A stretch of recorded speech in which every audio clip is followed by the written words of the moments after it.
The following podcast contains mature language and adult discussion.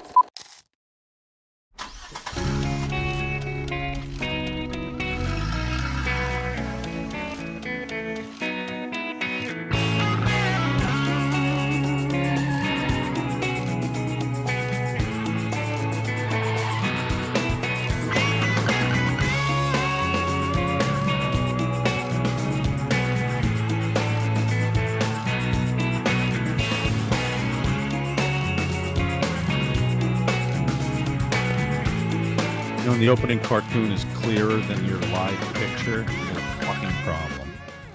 When someone can draw your shit clearer than your fucking cable company, Optimum piece of shit, you've got a problem. Maybe they should just animate. Wesley, where are you? Just draw me. Draw me today. Lay a cartoon over my box for the whole fucking show. Holy Christ. Ain't that bad. Wearing my 11 soft If they're merch and everything. if they're fucking if they're worried about what we're doing here, right? I think you're the only one that really needs to be clear there here, though, Kev, to be honest with you. As long as your picture, I don't know. as long as all the girls with daddy issues can get look a like clear shot of your masculine chin line. Look like one of the Baldwins tonight. Don't point that thing at me. Just saying. Yeah, we got anyway. Mm. So this is this past weekend, I went up to Detroit, Yes, you did a little visit home. my hometown, and we laid the pipe and threw out a little of the jackknife. Yeah, But man, you killed it. You sold every dispensary out. Is this true? Is this true? I know it's sold. I know Mhm. it's sold. So it's sativa hybrid. We hooked up on Instagram, and I talked for a while. Then I talked to Darren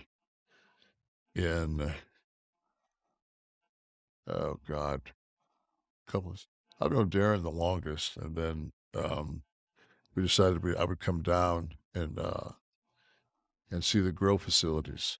Mhm. I mean, go up, actually, not come down. Yeah, come down. And go see the grow facilities. So I went over and saw those, and So it's how good long 'cause- was how was the process to cultivate a certain? Because you guys talked about it, then you had to grow it. right, you gotta go for the pollination. Yeah. Like, I didn't realize that, like, you have to get, like, I mean, it's very important to find what the sex is, the male, female.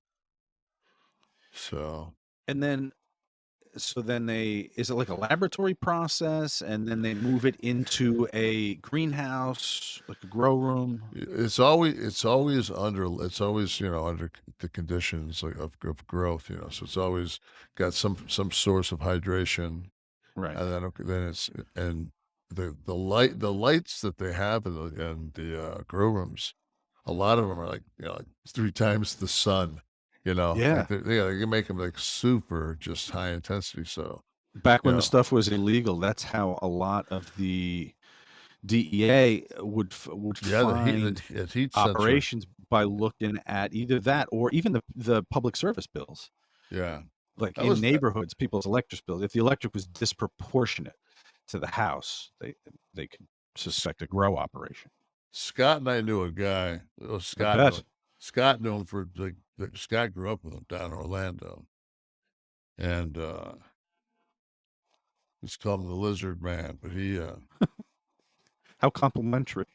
he was a good dude. But I don't wanna be the Lizard this Man. guy had.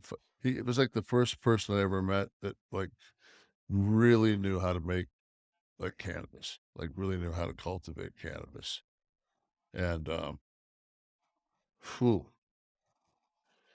those are the days. So jackknifed, you can only get into Michigan? Yeah, that sucks, man. Yeah, that'll change. That'll change Yeah. in your lifetime.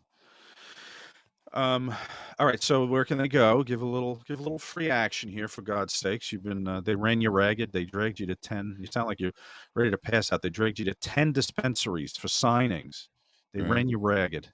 No, they were great. I mean, it was very, very organized, Mm-hmm. and no, the people that the people came out to hang out at the dispensaries, or a lot of them were just wrestling fans, and then a lot of the people were wrestling fans that also were fans of cannabis that came out and bought mine, and if you bought it, I'd sign it, So Right.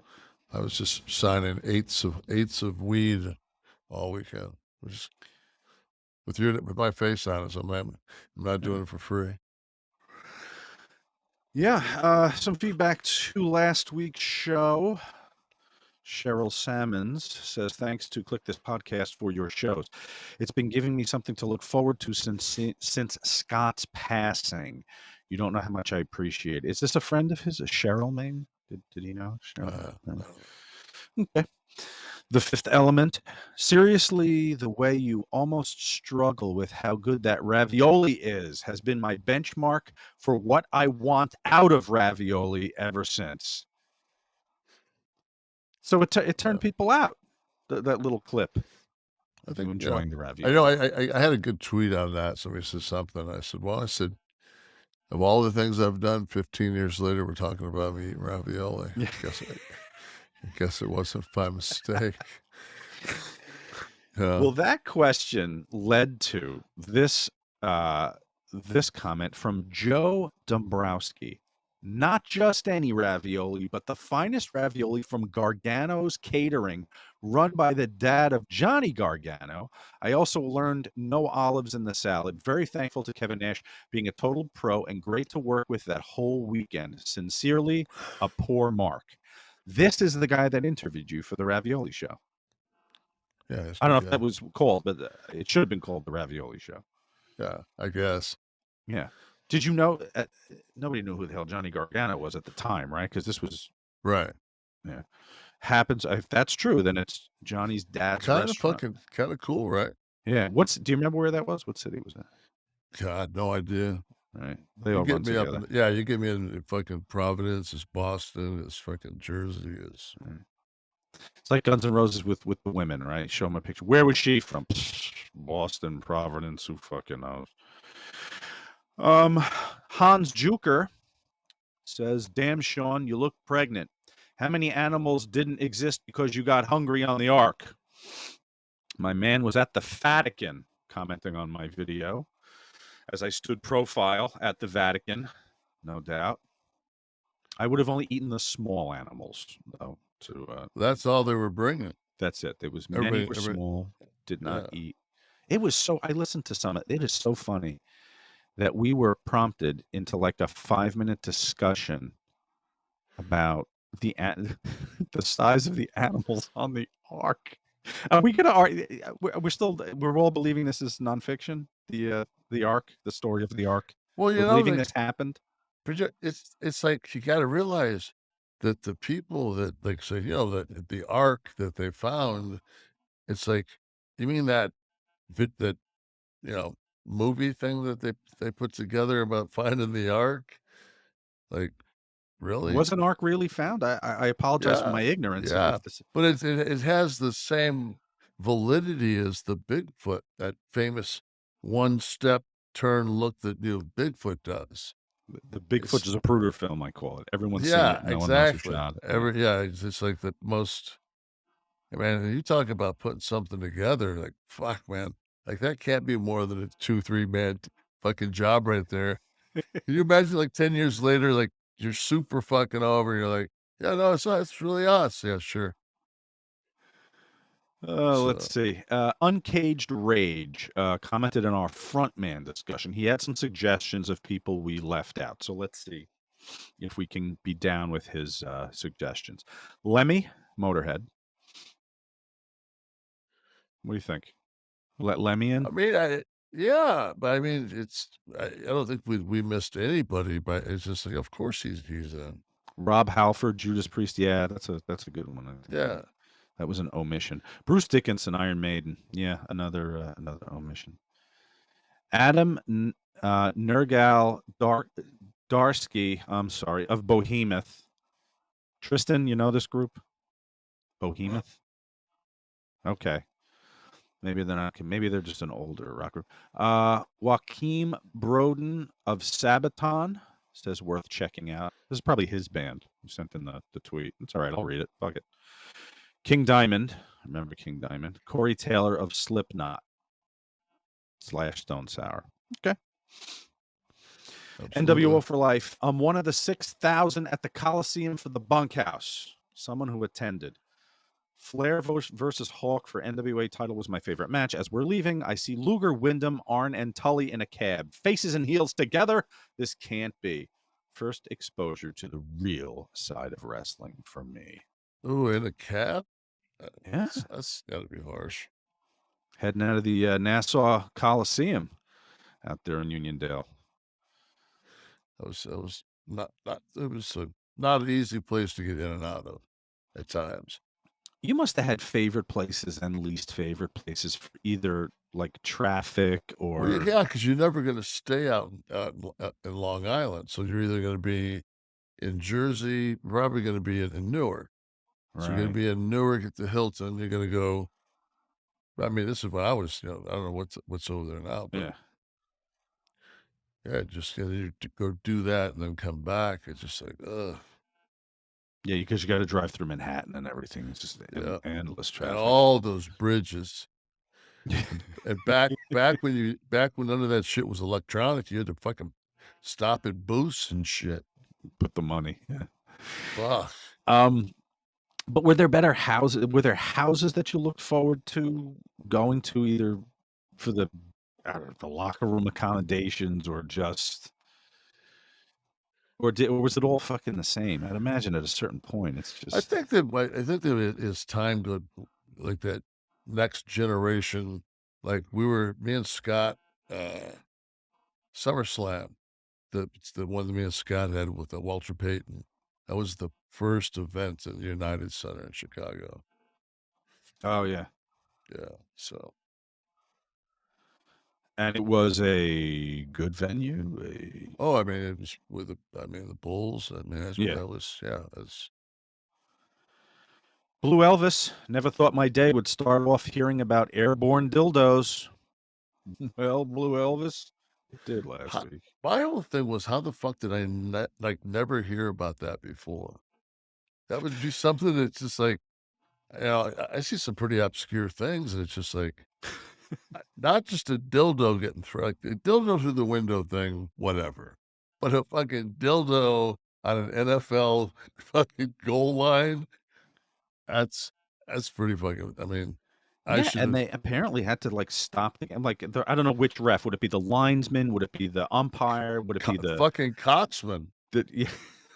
A new position, a little logo instead of the stripes. Send out the coxman. Vertical penises on them. Yeah, they had to like stop the game and be like, all right, let me go get that rubber dick off the field. But that's something John Madden never thought he'd have to call. But yeah, the high incidence of thrown dildos. It was shocking. It was worth the story. People need to know that that's out there and that can happen. Just standing in the checkout line, innocently minding your business, and there it is. Yeah, some big fucking floppy schlong. I don't get that though. Tossed at you. Like, what do you do with like a dildo that's that it's like too flexible? A big unwieldy dildo. Yeah. Do you ask for that when you purchase it because you're intending to throw it at people? Can I have the floppiest dildo you have? I think absolutely. That's not a sex toy. That's a fucking rubber dick. It's like a rubber chicken. Right. It's like a Halloween. Yeah, we've gotten to that part of our society where a good rubber cock joke's never fucking wasted. So. I'm going as Milton Berle for Halloween. How about you? Yeah. Whoa. Uncle Milty. I'll be right over as soon as I get done watching Hee-Haw. Do-Way Bay. Merle Haggard. My only CM Punk question is, Who will he have his post AEW podcast with? I really want it to be Kevin Nash on Kliq This Podcast. Do we invite Phil on? I would love to have Phil on. Yeah, okay. Yeah. They're all talking about what everyone's talking about. Well, first of all, before I get to the press conference, and this is being recorded on the 6th of September. So if everyone there gets fired or fined after today, that's just bear in mind the relevance of what we're talking about. But did you see the clip where Kenny Omega was introduced as Kevin Nash's favorite wrestler in the ring? I saw that. Justin did that. Yeah. That's phenomenal. I just said, yeah. It's always nice to be, yeah. It's one of those things like that we used to do in the NWO, especially when Scott and I and Kid were down there together, was we would say shit on national TV that only the three of us got. And we would be cracking each other up because like it meant something completely different. And that was one of the highlights, you know. And people would be like, "What is that you said? The rubber? What's it?" I don't know. Right. Was any of the stuff that came to be like, you know, the spooky fingers or whatever, was any of that shit born of an inside joke in the locker room? Obviously, you had the Wolfpack thing, the wolf head, but I feel like, and you know, someone's going to post Scott this. used to always creep up behind people like that, though. Like he, you know, just fucking around. Oh, all right. I thought he told me a story about like what the spooky fingers was. Somebody will post that probably. I think maybe it was a locker room altercation and someone said something to one of you and one of you went like that. Oh, he always did, but he would do that like that was his thing anyway. Oh, okay. So that was yeah. I mean, that was just like that was his like, you know, like, oh, what are you gonna do? Make me work more? That's what he used to always say at WWE. What are you gonna do? Make me work more? Maybe get paid more. Yeah. Yeah. So you know what was the coolest for me about that the Justin Roberts call was the pop of the crowd. Yeah. The fact that it was mentioned was cool, but the fact that everybody in the house knew what he was talking about. They must all listen. Because yeah, well, they got good coverage. I just said on Twitter I said because it was that like wasn't it Wrestling Mushroom or something that put the original tweet out? Wrestling Banana, I think. Yeah, Wrestling Banana. It's a fruit, not a vegetable, for Christ's sake. Fuck, whatever it is, wrestling fucking name it Wrestling Cock. People will remember it. A floppy one. Yeah, I don't know what what the source. I'd never heard of Wrestling Banana before, but I guess we all have now, right? So the thing that everybody's going to talk about from the AEW All Out night is not Chris Jericho's participation in the press conference or the media scrum, as it's called, or Tony Khan's endless money comments. It's like the Punk. What do you want to call it? The breakdown, the stuff afterwards. The thing I took away from it, as I've listened to other shows, other wrestling reporters talking about work or no work. I think you probably got that question from people, right, Kev? I'm sure people have said to you, "What do you think? What do you think?" If you're asking that question, it worked. Oh, exactly. And the thing is, since Punk's already went through this, you know, he's already went through this at another company. So it's not like there's nothing that he, you know. Well, he's very aware of what he's doing, obviously. Yeah, absolutely. The fact is that it came to blows. So when it comes to blows, now it's not a work anymore. Well, but couldn't I take you aside and say, I'm not letting you punch me in the fucking face for I don't know for the sake of fake wrestling? Are you fucking kidding me? Fuck that. Let me tell one of the guys in the back, yeah, I'm gonna fucking waffle you with my fucking. Well, it could have been a pull apart, right? Like how clean it was wasn't. Do you know anyone that was there? Yeah. Okay. And what did they tell you? I mean, fucking the one guy, Alex Steele, bit fucking Omega. It was a fucking fight. Like Okay. a chair got thrown. Mm-hmm. I heard all this, but I got no specific details, and I don't know if I was necessarily hearing from people that were there versus internet reporter types. So listen, if you got confirmation, I guess, that this biting and shit, then And Punk fired the first round. with his mouth out No. at the press conference. He punched one of the Bucks in the back. So that's okay. So he has the conference. He walks out. He's obviously confronted. The EVP comments, obviously referencing them and Omega, I guess. So they confront him backstage, and he throws the first punch. Yes. Yes, from what I've heard. Okay. And then everybody just. I personally was not there.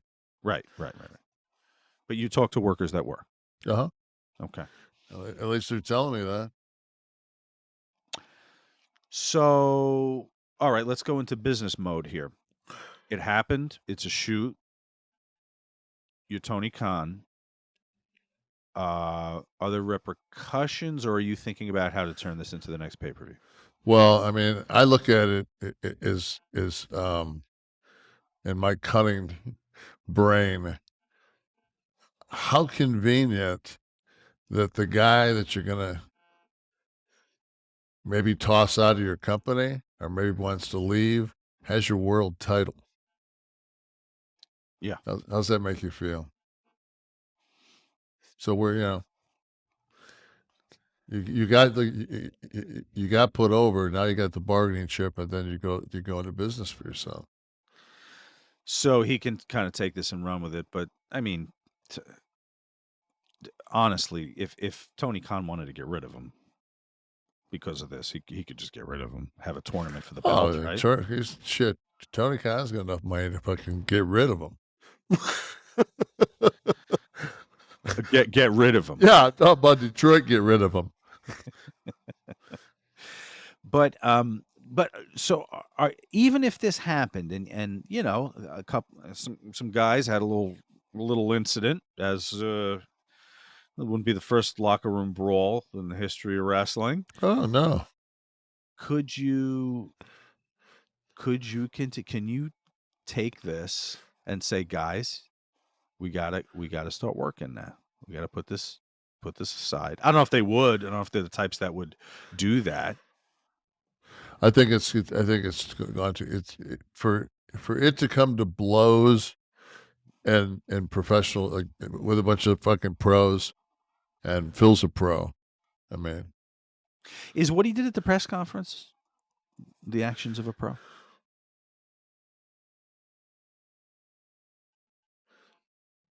You're talking about like.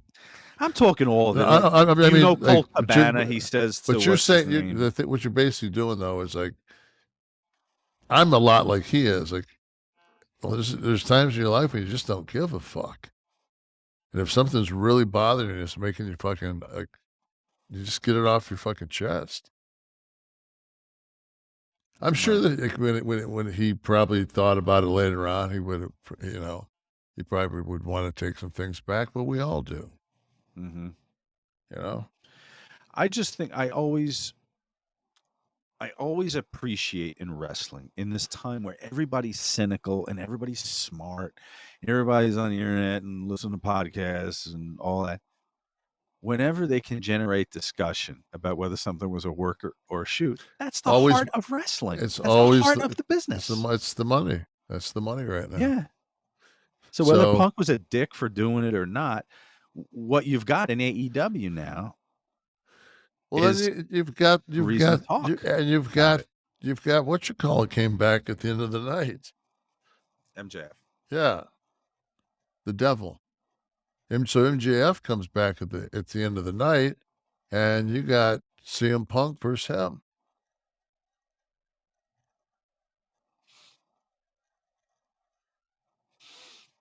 So I'm intrigued. I'm intrigued by it all. I think he's going to end up the babyface. Punk? No. Oh, MJ. Yeah, it's interesting it'll be interesting to see where this goes from here because of the nature of how they're playing it. And although we can't forget you brought up something poignant last week when you said they're booking for the smarts. Yeah. And this was very much if any of this was discussed, whether the punches and bites were real, if any of this was discussed or they run with this is definitely booking for the smarts. Yeah, and it's bad. Yeah. So I want to say something about something that's really been bothering me. So I went home to Detroit, and like I said, the guys from Hyman treat me like family, and I think the same of them. But there's no fucking square pizza in Detroit. Okay? I don't know who the fuck Little Caesars is, right? That's only like the Red Wings and the Pistons play in the Little Caesar Dome. I grew up eating Little Caesars pizza. I grew up like everyone else eating round pizzas. Yeah. That sat, two of them sat on this long like cardboard, and I put this like almost like the old bologna paper, like they just put a wrap over the top of it. Shit, 2 for $5, medium cheese. Why the push for the square pizza, though, Kevin? Like I said, like all of a sudden, who is it that we saw? Pizza Hut. Pizza Hut was selling. Somebody else was selling Detroit style pizza, and it's square. And I'm like, they don't fucking make. We never. Hey, Well, pizza. they call that Detroit style a square pie? They call this. It's the new thing. Never heard that. Fucking Google it. You'll be like, what the fuck? It looks like something that they served at the hospital or something. Fucking nobody never had stupid ass square fucking pizza. The Chicago deal is the deep dish, right? A Chicago pie is a deep dish in the pan. It could be square or round. Now over here we have what's called grandma pie or a nonna pie, and that is a square pie made with a very thin crust. Sometimes the cheese under the sauce and then baked. It doesn't have to be that way to be a grandma pie, but I've had some very good ones that are done like that, and a little sprinkle of Parmigiano on the top. But or a Sicilian pie, which is square. But the Detroit now, that's shocking to me. This is pizza news. There is now. They just when they start making them right now, we're doing it. Well, we're trendsetters in that way. All right, so let's get to this thing. I mean, so the AEW All Out was the third show that weekend. This was getting a lot of talk too. The fact that WWE ran the Castle gimmick on Saturday night, and then they had the NXT guys earlier on Sunday before the AEW. But the relevance of that, nobody ran opposite AEW. No. So they had a clear path. Nobody was running that time Sunday night that would have taken any viewers. I didn't see it. I thought it was. I mean, Kahn took it as like, well, I've got money, and like the WWE went to war. I looked at it like, yeah, he said it 3 times. You got Sunday, dude. Like, what more do you want? He had Sunday unopposed. And you got Sunday following into a Labor Day. Yeah, it's like an off fucking Sunday. Unless somebody's going up against you, and you have the night. If you're talking about that fans are only going to be able to afford one of the 2 pay-per-views, okay, let's say you're going to either get WWE or the AEW pay-per-view on Sunday night. Isn't that a little like, let's be the one fans want to buy? Isn't that capitalism competition? Like, if the fucking Stones are playing Sunday and Joe Fungool's trio is playing Saturday night and a fan's only going to see one show, be the Stones. Right. I don't know. It was a weird argument for me. We joke about the Bunkhouse Stampede sometimes. It, of course, was the greatest event in the history of wrestling, but when they did that pay-per-view, Vince put the free Royal Rumble Right. against it, free on TV against it. Now that's a direct shot across the bow. Yeah. Oh, absolutely. They left Sunday Night open.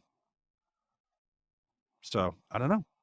Beat the show. It'd be one thing if it was, but it was not only was it Sunday, but it was Sunday followed with a Labor Day, so that kids weren't going back to school up north yet. Right. Two-thirds of your audience is in the Northeast. So Tony Khan's returning to the money comment again and again, I thought was really odd, because almost it was the threat that he's going to outspend Triple H. Well, so I guess he kept talking about he's got all the money in the world. All right, I guess he but doesn't. You need a fucking full arena, Yeah, not a bank account. Not only that, it's like he still needs what you take away the TBS, TNT, take away that network from him. You know, take that network deal away, and it's just. Yeah, no, of course. It's just, I don't know. He's going to throw his money around. I don't know what. Attract top talent, maybe. That was a threat that I can lure people over here from your roster. I don't Paul. think. I just don't think that. Yeah. Paul's playing with, with a full day. He's not like Paul's not looking at things like a mark. Yeah. Yeah. Call him up. See if he's scared. See if the threat of a lot of money has jarred him. It's like when any of us get together for any amount of time, there's always like an instant chemistry. And now that Sean and Paul are back, like that whole thing's going to change now. That whole dynamic. NXT had a really solid show Saturday. Yeah. What do you think about? Remember back in the day when you were on Nitro and Raw, consecutively, concurrently. And you remember, like, you couldn't acknowledge the other show for a while. Like in WWE, you couldn't talk about Nitro, right? I mean, he just did. I mean, one thing Vince would never want you to bring up the competition. Right. Like that was taboo. That was Eric that started doing that, right? When he would do like the parody, the characters of Hogan, but he'd also give their finishes away on tape shows when we were live. Mm-hmm. It was. Do you think Triple H would have some fun with the competition like Eric did to Vince back then? Absolutely, man. He's competitive. He likes to. I mean, he's funny. Like, people don't get how funny like Paul is. Is he really? Fuck yes, man. And it's like a lot of his shit's like he's cerebrally. He's funny, man. People just don't know him. They just see, that he's, because when he's businessman, he's business. Send him an 11 soft shirt. Maybe he'll wear it. Yeah. No, I'm not not until we get the non-petroleum ones. You got to get working on the fabric. They work 6 months to perfect my flower. The jackknifed. Yeah, I mean they spent a lot of time to perfect that flower. And I've noticed the jackknife packaging color scheme matches the art from southern Bulgaria behind you. What it represents is all the different culture and coastal, but it's culturally based. But it's the coastal, and you don't realize how much of all that back there is, like all that's all coast. Right. Look at that fucking. I'd be a fucking good weather fucking dude. Oh, like the point to the green screen gimmick. And what you got right there is looks like a tidal wave, right? High pressure system. Moving across your goiter. That's the dragon. Oh gosh. No, you educated me tonight. It is. I do see the abstract dragon there now. It's kind of You mention it. Your portrayal of Colonel Ludlow. If we ever could ever get it into a theater, I think it's Oscar worthy. I was thinking about this week. The Hopkins. You're replacing Hopkins in the theaters. Now, since Rain Man, there it is, a visual. Since Rain Man, which was 1988, 1/3 of the Best Actor awards have been to disabled characters. 33% shot you got, bro. I think we should roll with that. There's people that'll say on like Nash has got cognitive brain damage, and I think to myself, like, well, tonight maybe, but not always. Yeah, well, I mean, tonight I might have a little fog going, but that's just because I don't have a. You had a rough weekend. Yeah, I put some time in down there. Put some time in. Plus, you emptied yourself out the last month on the fucking bowl. I mean, did you lose any weight? Any weight loss? No, I stayed 295. I mean, that's just my weight. That's my weight. All right, our stiff one of the week. It is time for the stiff one of the week. Let's go to the video for this. This is from a podcast on this network, which aired, I guess, about a year ago, I want to say. They were talking, Bruce Prichard, rather, was talking to Conrad about your reason for leaving the WWE. And they were talking about a story you told me on one of my video shows on a timeline. Let's listen to this. This would wind up leading to the WCW's boom period for the next several years, but several interviews have indicated that Nash made his decision to leave right after this In Your House show. He said once in an interview with our friend Sean Oliver over at Kayfabe Commentaries that there was an incident that ensured that he was going to renew his contract, or he was not going to renew it, rather. He's supposed to hit the jackknife and be set to win the match until the Undertaker comes through the ring, but Nash said Brett refused to take his finish. And Brett says no, thinking people will feel like he was beat. And Nash says Taker, who never says anything, jolts up out of his chair and says, "Motherfucker, not everything is about you."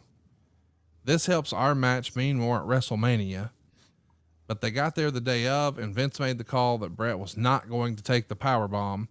But Nash says this change was the straw that broke the camel's back. Have you heard that story before? Oh, I've heard it before. Look, I think Kevin and Scott both had their minds made up, and I think Kevin had his mind made up long before that. This was just I think it's a convenient excuse. There you go.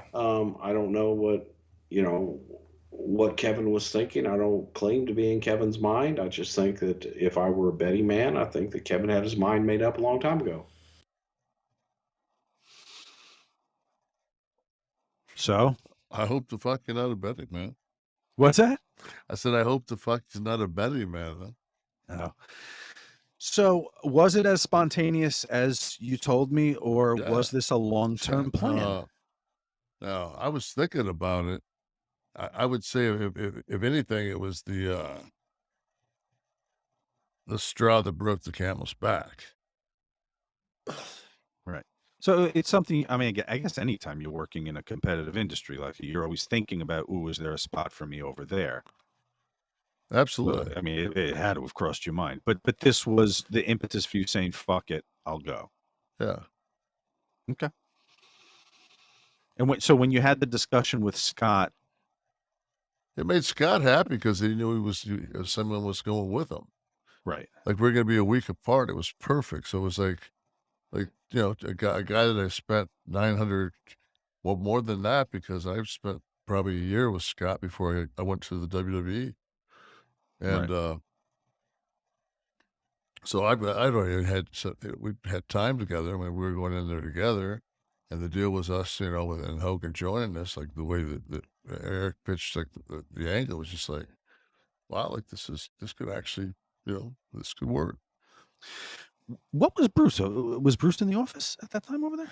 See, There's a picture of us with ugly sweaters on. I don't remember. Oh yeah, that's right. I don't Yeah. remember. I don't remember Bruce ever being. I remember Pat and Vince with that NFL pad, like right in TV, like and going over shows, and I mean, I just don't remember. I don't. Okay. I didn't have any contact with Bruce as far as Right. creatively. All right, it's time for Florida Man or Jersey Guy. You can play at home. Kevin is maybe nearly undefeated at this game. I fucked up once. I think you fucked up only one time out of 10, which is outrageous odds. Yeah, but then I mean, I was corrected. A lot of people said that there are Waffle Houses in Ohio and Indiana, and so I hey man, if you're driving by them, I'm not. I absolutely believe you. So, But I'm not going to argue with you about the Jersey thing. I don't think I've seen a Waffle House here. I know we have Cracker Barrels when you get to South Jersey, but I don't recall seeing a Waffle House here. So you still might be right about that aspect. Okay, here are the two headlines. One, we will attribute this true news item to a Florida man, one to Jersey Guy. Okay. DUI suspect tells police his dog was driving, thus proclaiming his innocence.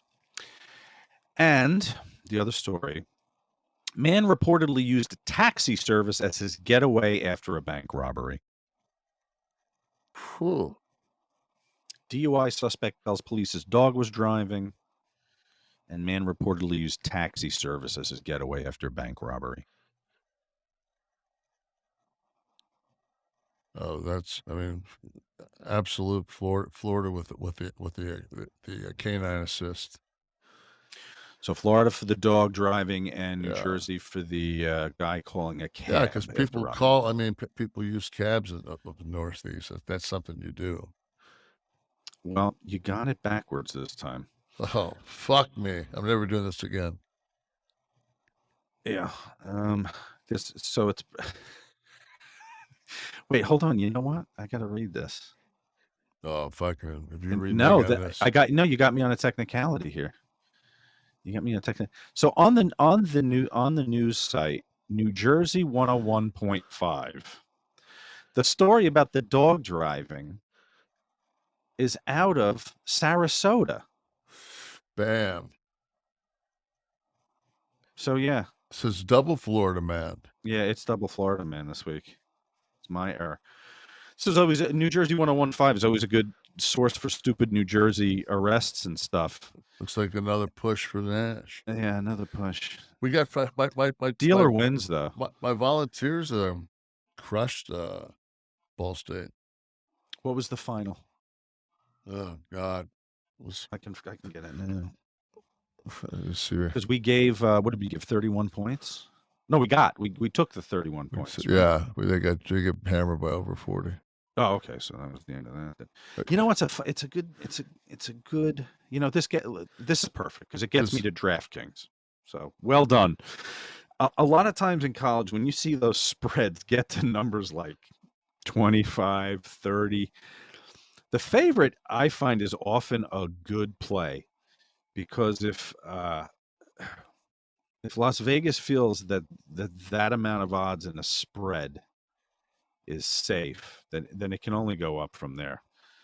Unless you have a huge upset, but so you know, and we talked about that, guys. If you're a regular listener, you know we talked about that when we talked about DraftKings. It is football season. You got the NFL on Thursday nights. You've got them on Sunday. You've got them on Monday. You got college on Saturday, MMA, UFCs, Saturday nights. You can go all in on your DraftKings app. They've got it all. They're an official sports betting partner of the NFL, and they're giving customers a can't-miss offer here. We want you to go to DraftKings.com or download the app, and you're going to use the promo code TKNP, the Kevin Nash Podcast, TKNP. You're going to get $200 in free bets when you place one $5 bet. on a football game. Okay, go do that. It's super easy. That's the code TKNP only at DraftKings Sportsbook, an official sports betting partner of the NFL. Listen, I was just trying to get I'm not getting a signal. I was trying to just download it just now. DraftKings. Yeah, I'll do it when I get The best thing about DraftKings, the thing I love, I have the app right here on my phone. I'm going to show the camera so you know I am not full of shit. There it is. It's right there, DraftKings. My favorite part of it is how deep you can go on stats and information. So let's say you want to compare a couple of teams, right? You're looking to play to bet on a game, and you want to see the way to go. Well, you can look at the history. They give you, as far as the matchup of the two teams, you get stats about both teams, how many offensive points, how many defensive points they allowed. You can literally compare the two teams. You can do that in a newspaper too, but it's all right here. It's on the app. They lay it out right in the game. And when you see the spot, you see what you want, you click that button. You can bet on who scores first. They're so deep within each game for the betting options. There may even be an option, I haven't read this yet, about if a dildo is thrown, does it cross the goal line? I don't know. You guys should investigate that and let me know. Download your DraftKings app right now. Use the promo code TKNP. Get you $200 free in bets when you place a $5 bet. So that leaves us nothing more to do than to jump into the Bunkhouse Stampede, as we've been promising you guys every week, of course. I'll commit suicide. But how much money do you think? It was a $6,000 house. We talked about that last week. Nassau Coliseum, 6,000 person house. Excuse me. Right. What's the payout for you guys at that point? Of course, you weren't in WCW at the time. I don't know. I don't even know what their ticket prices would have been. Like, I don't know if like general admission for something like that was $30. Yeah, maybe for that year, 88, right? Someone tell me if I'm right about this. $30. I think the first Bunkhouse Stampede was 88. What are you thinking? $30 general? Yeah, probably. Yeah, sure. In 80s money, sure. That's even probably a little high for 80s money, I want to say. But it was a pay-per-view. You know what? It was a pay-per-view. Yeah. Maybe that's how they justified the high. So, what was your best pay-per-view payout? 300,000. Okay. I thought it was 250, but I remember that I got a $50,000 bonus. Do you ever get the buy rate bonuses? Like based on the number of buys? It was you and I that we were looking at Hogan's thing this week. Yeah, we were. That's the Hogan gimmick. Those buy rates. Let me bring this up for a second. That was I was but boy, you know what? As much as this looks on paper and everything else, I see other things that are internal that, man, they have. My pay is way off.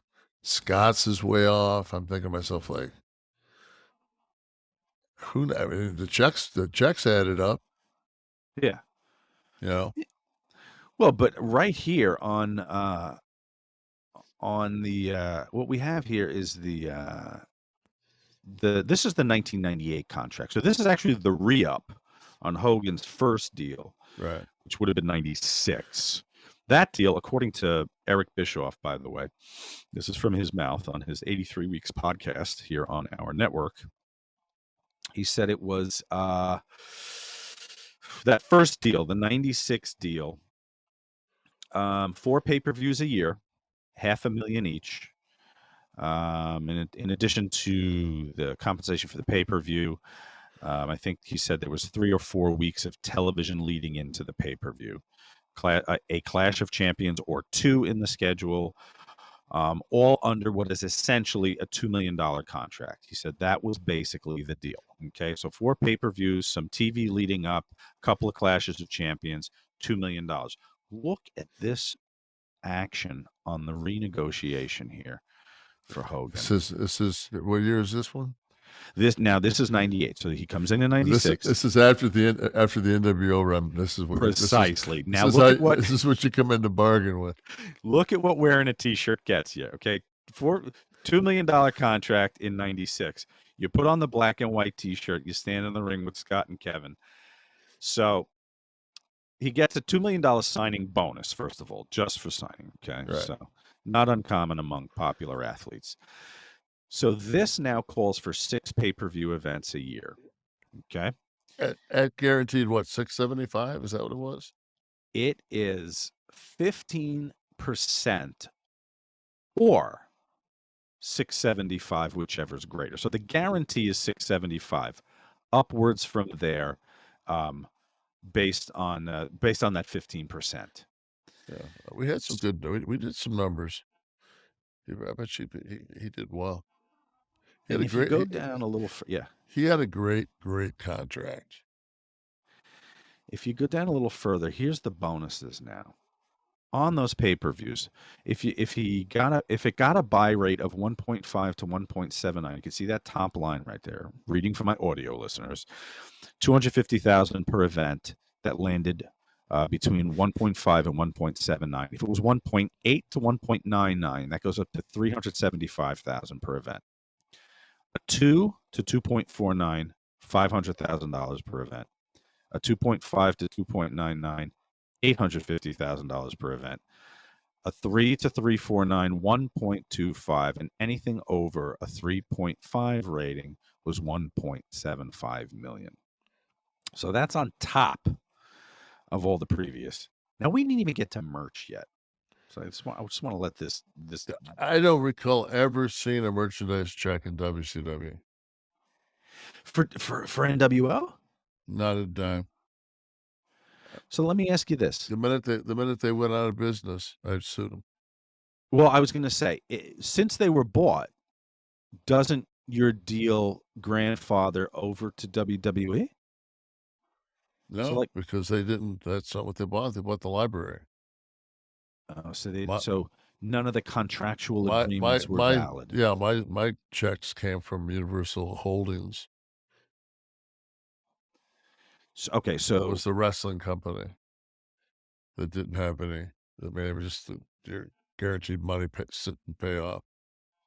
So they still sell NWO t-shirts, of course. So that was a separate negotiation for you to get the royalties on NWO stuff currently. Well, we got the big one when we came back from Turner. Mm-hmm. That was, so we split. It was a 50-50 split with the company, and the three of us each got 16.7.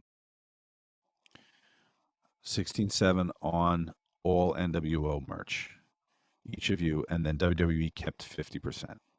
That's a great deal. Yeah, and it sold, man. Has that number held up to today? Because I know they still make dolls and stuff. That 16.7, I mean, that's still. Yeah, I still get that quarterly. It's nice. It's a retirement. Yeah. I mean, it's definitely it's enough money for me to retire in. Now, is that in perpetuity, or do you have to renegotiate that number every 2 years? If I continue to live like Jimmy Buffett's fucking poorer brother, stepping on your pop top, walking around in your flip flops down there. Tell you what, man, you get down Florida long enough around this fucking water. Oh, absolutely. I got trapped down there during COVID. I don't think I put anything but a fucking flip flop on my feet for 7 months. She and I were walking in today, and we were just saying how like this is like our favorite time of the year. Like there's nobody down here. Everyone leaves. Yeah, it's just like, man, it's just the locals. You go, it's just life is good again. Life is good again. I said flip flops. I used to be called slides today. I'm showing my fucking age on that. I call them sandals. Sandals. Yeah. What's that? Yeah, the slides are those ones that if you're not like a black defensive back, you can't wear them with socks, right? With the fucking white with the fucking like the Nike swoop that goes across or something like that. Yeah. white dude trying to fucking throw that at you with some gnarly toes. Fuck that. That's me, baby. That's me, baby. That'll kill your shit off. Now Hogan. Let's get back to this Hogan money. Unbelievable. The WCW Nitro and Thunder contract.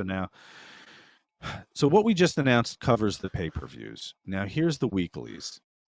He gets 25% of the gross. I read that thing there, and we did on 7 straight Monday nights. We did domes. Right. We did like the Georgia 60,000 fucking people. We did the Georgia Dome. We did New Orleans. We did the Astro Dome. We did the RCA Dome. We did.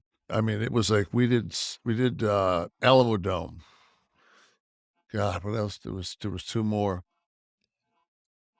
But we did like every, and to see what he was getting. Can you imagine getting that? At the kicker of all of it is, he was fucking still getting $175 a day per diem. Really? Yeah.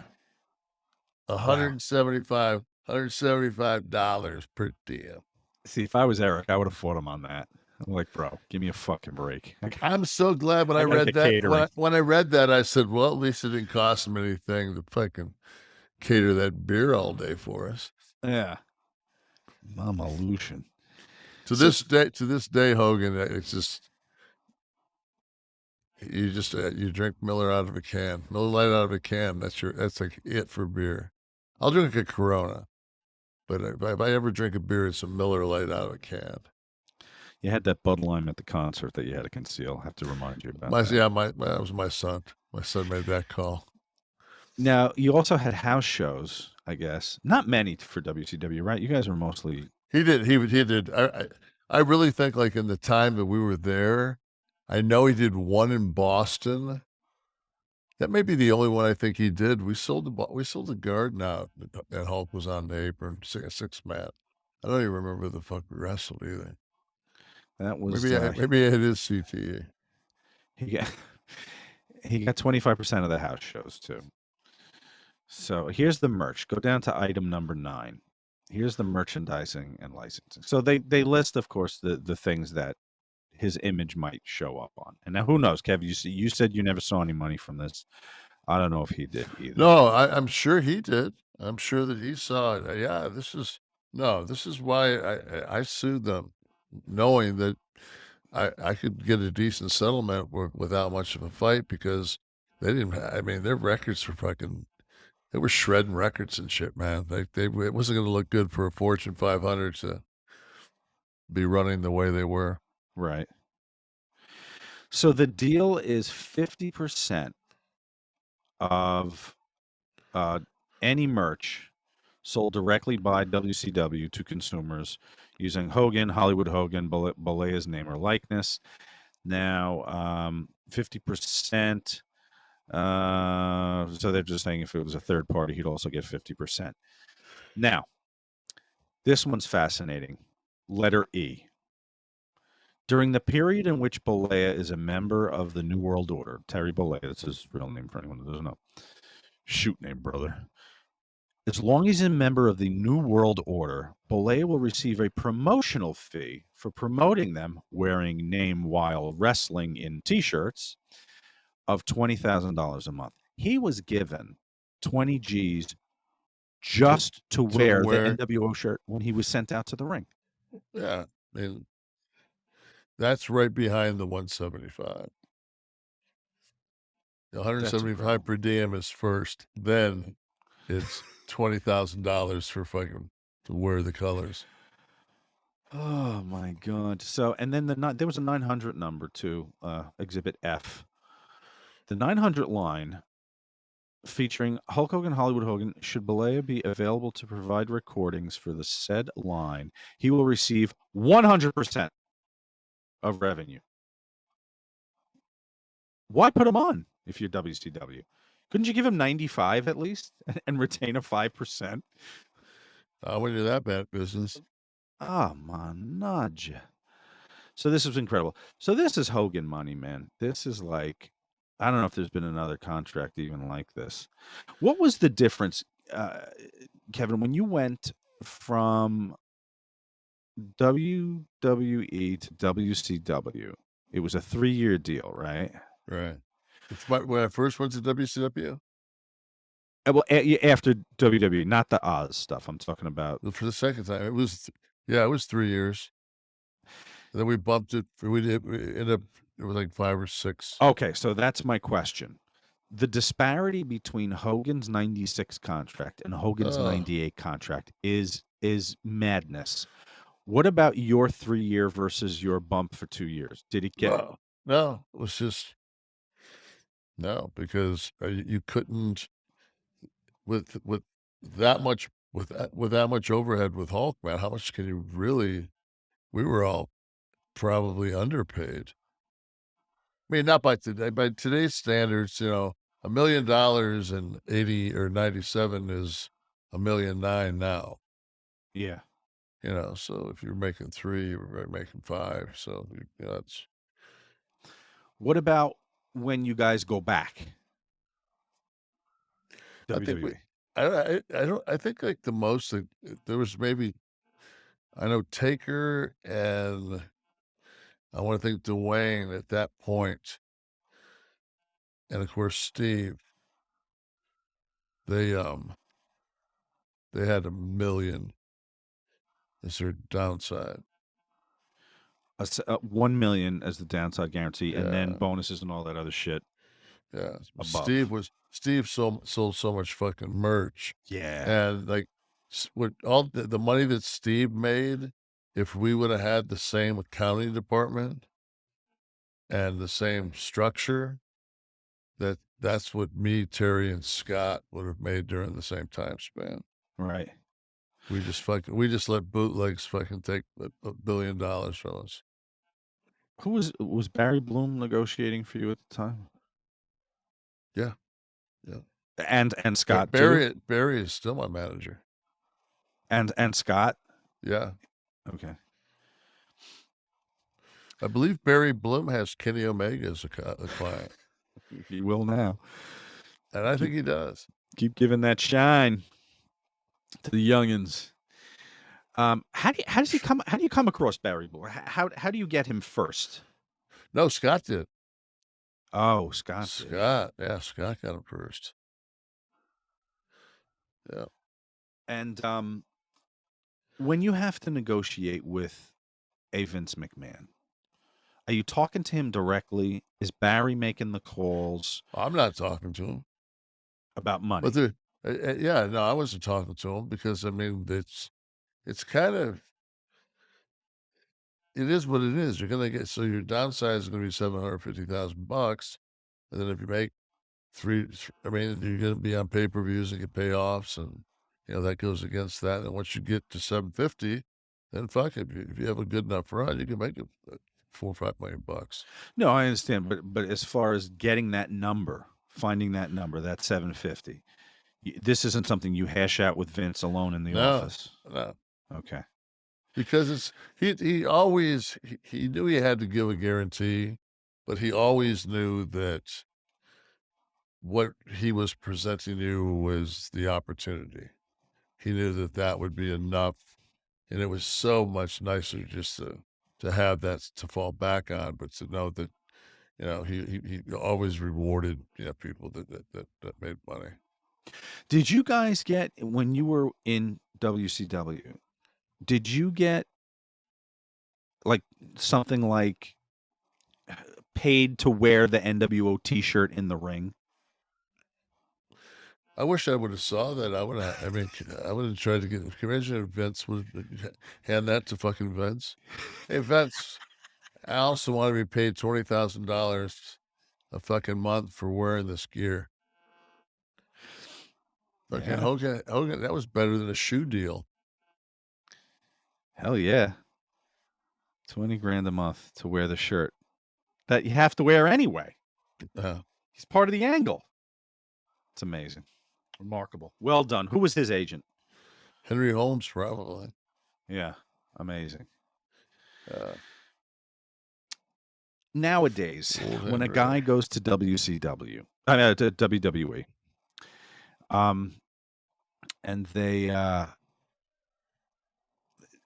is this all a bygone era? This money we're talking about here, the Hogan money, the WCW money, the Turner money. I think that there's some guys that still make some good coin. I think $6 million is pretty good living to get out there. Especially A&E has it. Well, they all have a reduced, but there's still more of a house show presence, of course, with the WWE. Well, when Live these guys events. participate in something like you mentioned A&E, like an A&E documentary or something like that. Are they paid outside WWE for that, or does WWE cover that? I really don't know how they do that, how that's financially structured. But when you go in to do stuff like Rivals, you're paid directly. I'm paid by they send it through, and I get paid by the WWE. That's what I mean. Your check is cut by WWE. Yeah, for participation on anything on the WWE network. Yes. Gotcha. Yes. Yeah, I look at these contracts, and this is again a time a few weeks ago we pulled those ratings up. Remember from 1998, we were comparing ratings stuff. This was just a time where it was, if you were anywhere near the top of the card, it was a fucking feast. Yeah, it definitely was. It was unbelievable. If you were smart, you should have, if you were on top during that period, and you were smart, you should be fine. Yeah. Does how much of that continues today? Now, like you get royalties for everything now. It wasn't always like that. When you were like Diesel, that first run, 95, was it 95? Were you getting royalties on like videotapes? Yep. So they had already done that by then. Yeah. Yeah, by then I think Jesse. I was going to say Jesse saw to it that you got your money.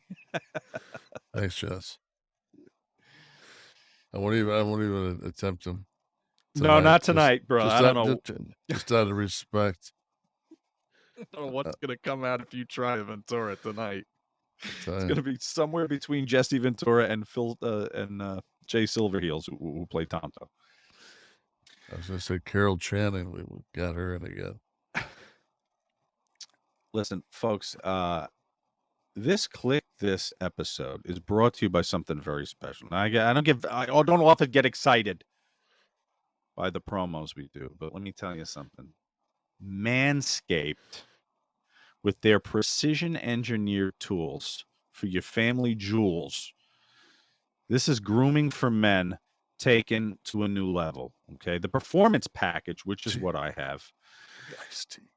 It is the iced tea goes very well with the performance package, as does you can put your performance package in the anti-chafing. Like it's not just the shaving gimmicks, guys. It's not just the razors and the electric, the anti-chafing pants. Let me tell you what else is in here. I didn't know, for Christ's sake, that I needed ball deodorant. This is not one of the things that I talk about with my contemporaries, but you know what? Since ball deodorant has come in my life, Kevin, I love it. Kevin, did you know that it's one of those things you don't realize you're missing? Right. How about toner? Yeah, that's my whole thing right there. You dig the toner? It's in the spray bottle. I've never had any surgery like to make myself look. No, I hope not. To make myself look any younger, but I think that toner definitely made my my balls look. Made your sack. Got your sack where it should be. Like I was 35 again. Now this cream is in a salve. The salve cream is in the top there. You rub it on after you shower. Now this toner you can throw right in your bag, a convenient leather bag if you get the performance package, 4.0 by the way. And then the toner's right in there. You get a little spritz throughout the day. You don't feel fresh, and you're all set. Now then you also get the you're going to do the gimmick tonight, right? Fuck this, man. I'm showing everybody. So here's the thing I love most about this shaver right here. Okay. This deal right here, called the lawnmower. This is my favorite part here. Do you see what's right there? It's a flashlight. You can see every nook and cranny, should I say, so you know you're getting the most important places. Now, I've used, of course, there's some body grooming that has to be done, even when you don't work in the ring. Like me, I know with this body, you're surprised that I don't work in the ring, but I don't. But you know, occasionally some underarm hair trimmers I've used in the past were a very, I guess the blades and the razors are dull, but it's a very coarse cut. I would feel the jagged edges of me hairs after I shaved onto me pits, and it was bloody awful. I don't have that with my Manscaped shaver. Okay. Inside the package, you're going to get the Lawnmower 4.0 trimmer. You're going to get the Weed Whacker, which I'm going to show you right now live on the air. I mean, a child can use this thing. This is for ear and nose hair. The Crop Preserver ball deodorant's coming to you. The Crop Reviver toner. The Performance Boxers I showed you. The goddamn travel bag. What more can they give you? I mean, they're giving it all away. The future of grooming, and dare I say the greatest ball trimmer ever, is that lawnmower. Okay, it's a 4th generation trimmer, features cutting edge ceramic blade to reduce grooming accidents thanks to their advanced skin safe technology. Okay, the Lawnmower 4.0 is waterproof and also has a 4000K LED spotlight that you need for a more precise shave. Because this trimmer is waterproof, you can say goodbye to the mess on the bathroom floor. Thought that was good? You want to take your grooming game even further to the next level? The performance package includes this right here: the Weed Whacker nose and ear hair trimmer. It's got a proprietary skin safe technology, which actually helps reduce nicks, snags, tugs in those delicate areas. So I've said already today that even a child can do this. Lana, come in here. This is Lana, my daughter. Say hi. Hey, Lana. Hi. Okay, you got a very retro T-shirt on there. I want you to show the camera there. I remember that logo in my youth. All right, so here's what I'd like you to do. I'd like you to push the power, and I'd like you to put this over here. I'd like you to trim my nose hair. Okay. Okay. All right. Figure this out. It's kind of funny, right? That you're young. You're not going to have to worry about this. It's a huge ask, but It is. I know. But you know what? You have a lot of Italian in your blood, and you're going to be shaving someday too. Let me just put that out there for you. So go ahead. Give me a little. Okay. See, there are no nicks or tears or tugs happening to me right now, and you can hear it's getting right. It's getting some action. You hear it? Right there. Okay, and then don't forget my other one. Now, I don't want you to shave my brain. I just need the just right around the rim, around the edges. Is there ear hair? Because this is another unpleasantness of getting near 50. Okay, can you see is there any ear hair that you need to trim? Yeah. There is? Really? Holy shit. All right, go ahead. This is so weird. Oh, no, it's actually fine. it's easier to do that with your beard trimmer. There you go. There you go. Get the other ear. I'd use that lawnmower on that. I can't see. Yeah. There you go. There you go. Lana, thank you very much. You're This, guys, I said it. It's so easy a child can use. This set is unbelievable, this package. I am genuinely thrilled with this. I learned a lot about myself. I learned a lot about my balls. I learned a lot about grooming. And as with every product we endorse, Kevin wants you, he wants to take your deal to the next level. So you're going to get 20% off plus free shipping if you go to manscaped.com and type Kliq, Kliq, like the click, Kliq at manscaped.com. That is the code for 20% off plus free shipping. Unbelievable. Guys, unlock the confidence. And listen, you need the right tool for the right job. And that's what Manscaped is all about. Thank you, Manscaped. All right. Steve, put the recorded spots in this spot here. We'll come back and do the last segment. I need water first. Are we going to do a Q&A? Mm-hmm. We never get very many good questions. I try to find a variety. I try to go for some wrestling, some acting, or Right. lifestyle. Do you talk to your neighbor? That was my favorite from last week. The guy with the fence. How's the fence? I'm going to ask you that on the air. Hold on. Don't answer it. It looks like fucking the pyramids have stalled again. You getting more rain? No, I was gone. I worked this weekend. So. Oh, that's right. All right, count me back in here, Steve. Are we good?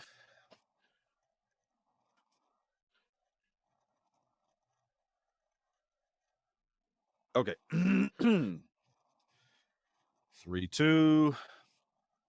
All right, we're back with Kliq This, the Kevin Nash podcast. I'm Sean. He's Kevin. It is time for you. It is the fan question segment. We always want to turn our attentions to you guys, see what you've got going on. Chris Hibbler says, NWO for life. Kev, can I finally get the truth about Goldberg's streak?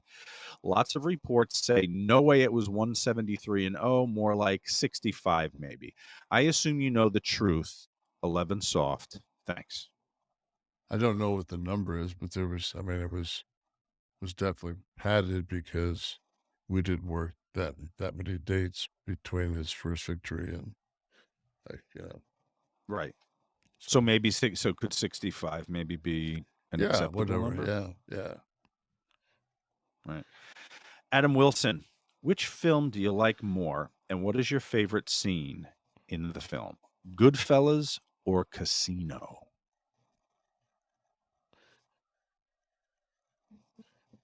So say this again. Goodfellas or Casino? Okay. Which do you like better? Okay. And then a favorite scene. Goodfellas I like better. There's so many scenes in it. Casino was like, it felt like a sequel. I mean, the characters weren't the same, of course, and it was based on a completely different work. I love in Goodfellas when he walks across the street. Those guys are by that Corvette. Ray Liotta fucking just beats the fuck out of that guy and comes back and gives the fucking, I don't know, maybe most girls would have ran right there, but I loved it. Turned her on was the quote, right? Get rid of this. He actually, in real life, Henry Hill got arrested for that beating. They found he actually didn't give it to her. I don't think. I think he hid it under like the wheel well of a car, and they found it or something. Okay, so I'm with you on that. With Goodfellas over Casino. Favorite scene from each. Okay, I like when Spider's going to get shot, the Michael Imperioli character, and they're sitting around playing cards. And the cavalier nature by which this assassination, this murder happens is Tommy, the Joe Pesci character, is wielding a gun, playing around, trying to think of the name of the thing. I'm like, what's that film that Bogart made? And De Niro throws out, Shane. He's like, but no, Shane. The Oklahoma Kid. I'm the fucking Oklahoma Kid. And then he shoots Spider, and like, oh, you shot him. He's like, all right, well, I'm a good shot. What do you want? Tremendous. Like every time, you all get together with your buddies. You sit around wielding a gun. You shoot a guy. You got to bury him. Put some lime on the body. And it's not my first time I've dug a hole. Exactly. I dig a fucking hole. It's not my first time. Where is the lime? Where are the shovels anyway? Favorite scene in Casino? Very quick, but a very quotable line. My time in kayfabe commentaries, there were times on the set.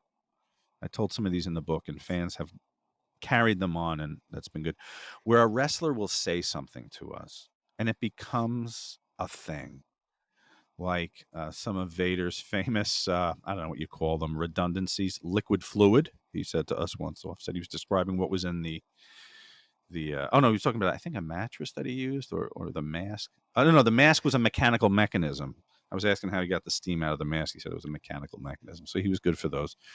Iron Shiek ran out of a diner without paying, pushed us out the door after we did the Stern show. We sat in the car in silence. He walks into the place. Everyone knows him, of course. So he walks in. Yeah. Everyone starts clapping. It's 10 o'clock in the morning in Union City, fucking New Jersey. Everyone's clapping because the Iron Sheik just walked in. He sits down. He begins signing pictures and handing them just to people in the room. How long ago was this? We did the roast of the Iron Sheik, maybe 2015, I'd say. He was on Stern a lot at that time, so we were capitalizing on that, and we did the roast. Then we took him up to Stern to plug it, and then we come back, and we're eating at the diner. He begins signing pictures, handing them out to everybody, and I guess can I say the man that ran the place maybe was from the same part of the world he was, so he recognized him, and there was some embracing and gave pictures or whatever. So the bill comes. No, I reach over for it. I produced the roast. He did Stern for us. Let me pick up the check. He said, "No, Sean, please, give me check." He takes the check, he crumbles it, he puts it in his pocket. I said, "Kaz, they're just gonna hand you another one if you say you lost it." He said, No. We stand up, we begin walking to the door. The room applauds again. He begins bowing, waving to everybody. He goes over and he embraces the owner of the diner at the register.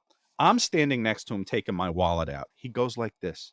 He pushes me through the doors while he's still embracing the owner. And now I get the hint. He's telling me to beat the fucking check.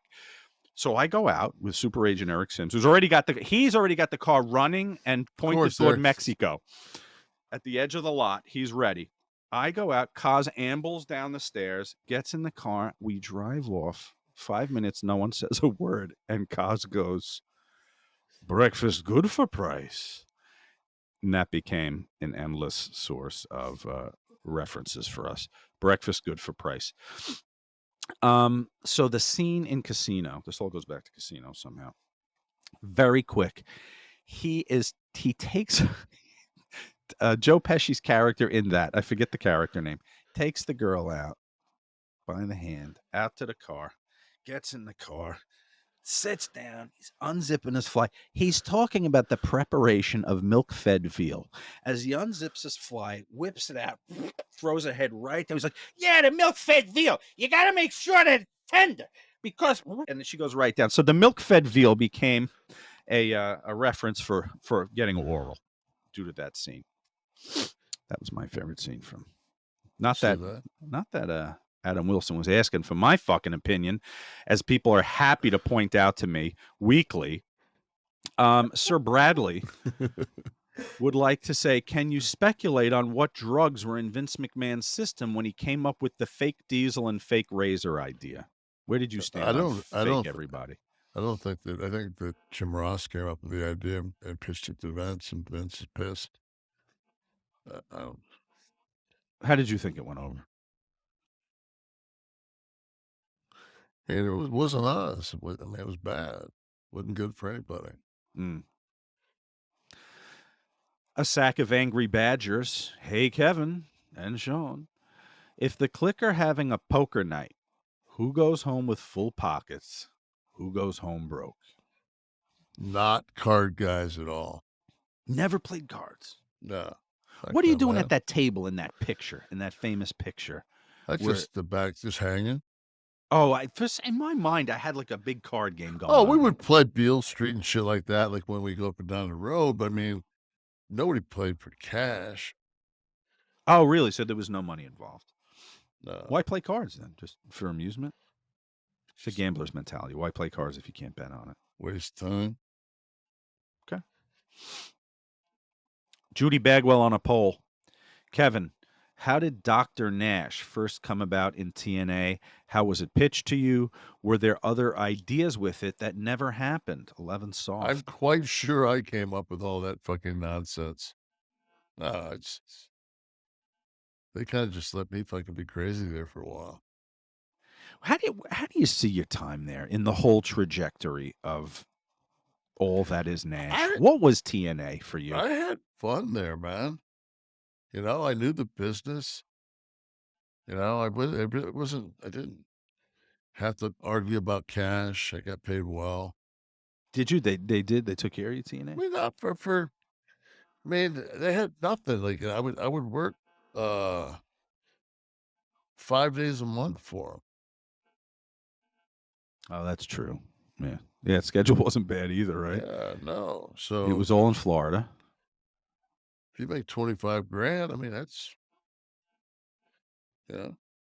for 5 days work. Yeah. Yeah, How I did love you that. get on with Dixie? How did I get along with her? Yeah. Good, great. I consider her a friend. Jason Jutton. Did Nash have any heat with the boys after the botched powerbomb attempt to the Big Show at Sold Out 1998? What was Big Show's condition like afterwards, and what kind of conversation went on between you two afterwards? I mean, he was, fuck it. Anybody that was there, it's not like I fucking, hey, you know what I'll do is I'll fucking try to pick him up, knowing that earlier today, I told him that he was much bigger than he was when I got him last time, and he still decided to go through with it. Mm-hmm. So I didn't get him his. He as you see it, as I'm picking him up, his arms go back, and all that just that much momentum with that much weight. Yeah. It would have killed anybody else, but him, it just crunched him. He's just so fucking big. His vertebrae are so big and everything. So it's a blessing that he didn't get hurt. But man, it's just like it fucked it. Just trying to hold on to him, and him being so heavy just tore at my back to shreds. Oh, really?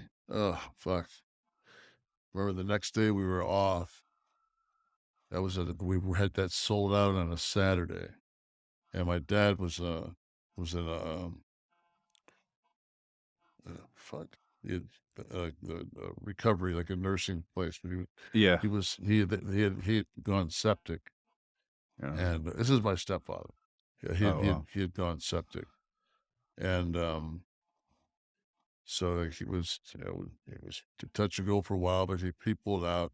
So I remember getting up, and I had to. We were in Dayton, and I was going to Detroit, which isn't that far of a drive, maybe 3. Yeah, maybe 3. And my dad went and watched the Super Bowl. That was the year the Packers won with Favre. I watched the Super Bowl with my dad, and fucking I got out of the car, I was like paralyzed. It's just like, so we both got fucked up, but It was a moment. yeah, I mean, when I got him, it was a fucking huge pop. I got him several times. I got him to Cow Palace. So When you are the recipient of the powerbomb, you have a lot of responsibility in the move, right? I mean, you got to get up. Right. Now, you could pick up with your pinky, but now a sizable guy. No, it's now as I'm older, fucking, I would need more a better athlete. You need to be the guy has to. If the guy has core strength and he can whip himself up, right? You jerk him up and he can whip himself at the same time, like almost like to do the motion like if you're gonna reach and grab behind my head, right? With your arms, like that's almost. And then when I can shift you then out of my hands and I can fucking lay you down and not fucking, Well, that's the thing too. Now that's the most important part on your end, right? The most important part on my end is getting up. Now the most important part on your end is making sure I go flat back. Well, that was like, there's so many times I'll see where people say, "Oh, Nash's powerbomb was weak," and it's like, yeah, you fucking mark, but you'd have to take it 300 nights a year on those Yoko fucking rings. Fuck, when they could hold 1,000 pounds. Fuck. Yeah. Like you don't know what it's like, man. Every night to work with your buddy, and what you're gonna stick him. Yeah, I mean, stick you. You better fucking make it away so it looks as good as you can without hurting anybody. Well, I've seen poorly executed power bombs where the one giving the move throws, and what tends to happen is I'd land on my neck or my head because the pressure of you throwing me down, you got to kind of like let the guy let the guy go as opposed to force it. Do I know what I'm talking about or not? Tell me if I don't.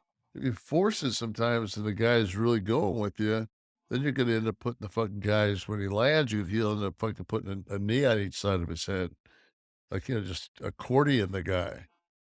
You don't want to fucking do that, man. Right. Yeah, it might look good for the fucking fans, but you don't want to do that to another human if you don't have to. When he lands, you at least I don't want to. I was broke in and told the shit was a work.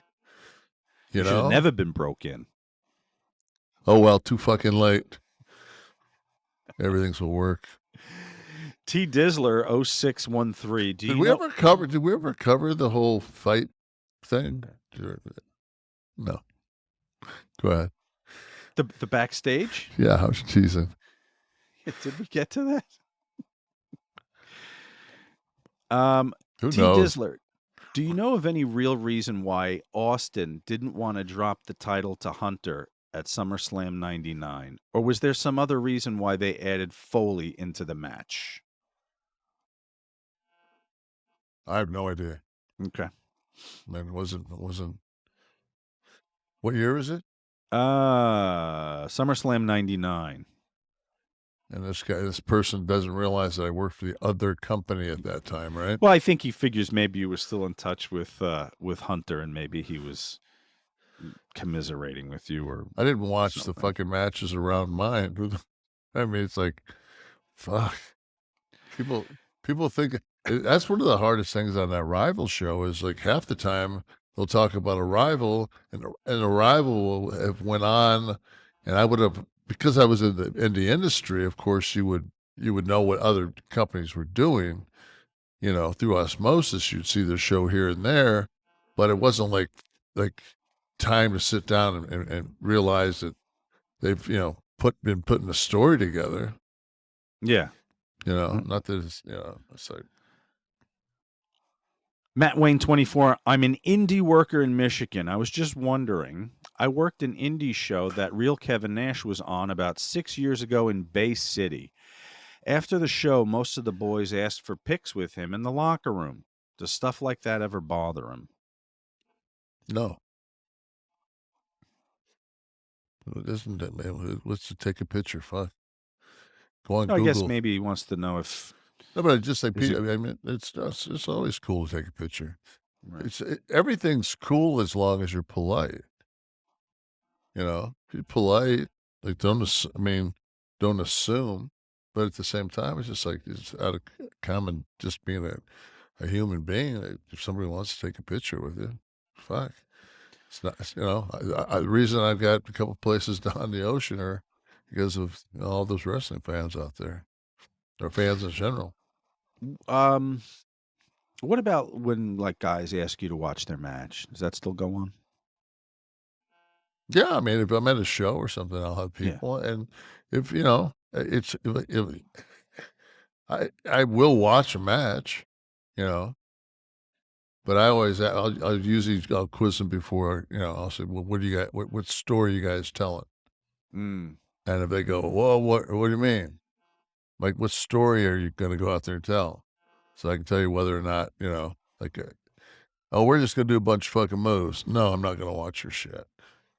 Right. Do people actually say that? We're just going to go out and do a bunch of moves? No, but they say it in so, right. Not in so many words, but yeah, fuck. It's like, oh, what do you mean? As soon as you say, what do you mean? What story are you going to tell me? What do you mean? Hey, motherfucker, I'm a baby. It's bedtime. It's time you give me a story. Give me a fucking story, man. What the fuck? What's the most common error that you see on the indie circuit guys make in the ring? Go too fast. Is that because the pacing today is so fast and they feel the need to get into it so quick? It's just not my style. I mean, I'm sure people be like, well, because you can't fucking do it. You can't fucking frog splash. Yeah, whatever. But, it's just not my style. I don't like anything that is choreographed. When you're up on the corner and somebody's giving a guy another fucking, and you're fucking balancing each other and fucking using each other's like a hand here and Right. like fuck that. At what point don't you fucking poke the fuck? Like, it's real. It's so easy. Like you have to be smart if you're gonna like do like an all-out hockey fight. Unless you guys are gonna go, then why would you do that? Because two grown men throwing punches at each other, somebody's gonna swell up. And if you don't get that 5 minutes in, you start with a hockey fucking fight, and both those guys aren't fucking, their eyes aren't fucking, then you know it's a work, right? Yeah. So why would you start there? You know? Yeah. It's like, I don't know. To me, it's just always been common sense.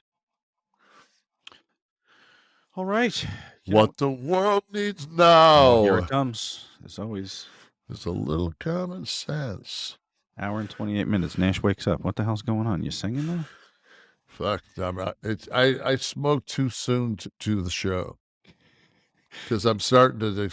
This is fucking some potent shit, man. I'll tell you one thing. I fucking trained chest today. My elbows, nor shoulders, nor neck have fucking given me a peep tonight. So you can say whatever the fuck you want to, but it's just like... Do you drink a recovery shake after your... Yeah, I get protein within, minutes. Yeah. Yeah. You do any creatine or anything like that? Did you ever do... I do citrulline before I work out. I do branch chains. G-Code has like a drink they sent me, an amino acid drink that's got a bunch of different things in it. I use a electrolyte. Herbalife makes a good electrolyte drink or powder I put in my drink.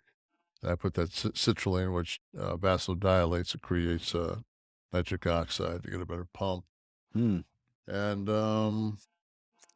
I do like a couple of like real low kind of green tea based stimulants that are low in caffeine. Before or during? No, like before I work out, because I don't like coffee. Oh, yeah. Like I lost my taste for coffee. It was during COVID too. Mm. Like, man, it's like the only thing that I just, when I taste coffee, it tastes burnt. And you used to always have that, like, that velvety taste of fucking, doesn't matter what I get, what roast, whatever, man. Fucking shit tastes like Waffle House fucking coffee at 4 a.m.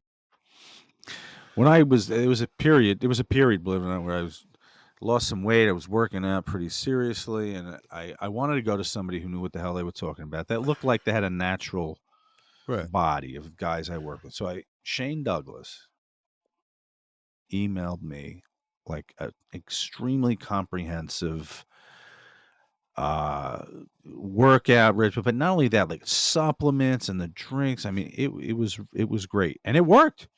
Had results. Yeah, he's fast. smart. He's a smart guy. He's a good guy. You know what? It's probably too late to cover the Stampede now, right?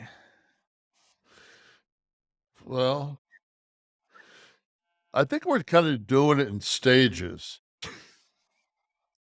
We're not off the first stage. The only thing we've told anybody is that they drew 6,000 people to the goddamn Nassau Veterans Memorial Coliseum. Didn't we give them a teaser about that North American? Oh, we did. Was that the Barry Windham belt? Who had that?